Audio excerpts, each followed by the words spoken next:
لباس دوم پرسپولیس، محصول سال 2023-2024 ورژن پلیمری.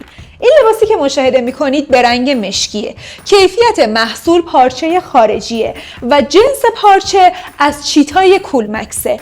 یقش 7 و لوگوی استفاده شده پرسپولیس به صورت ژلاتینی و خارجیه.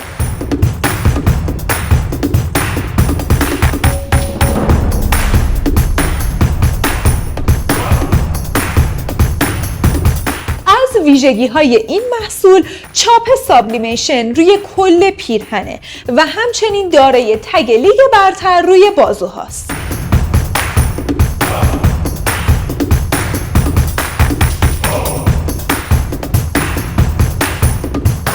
امکان سفارش اکسسوری، شورت، جوراب، مچبند و قلمبند همراه این محصول یه آپشنه.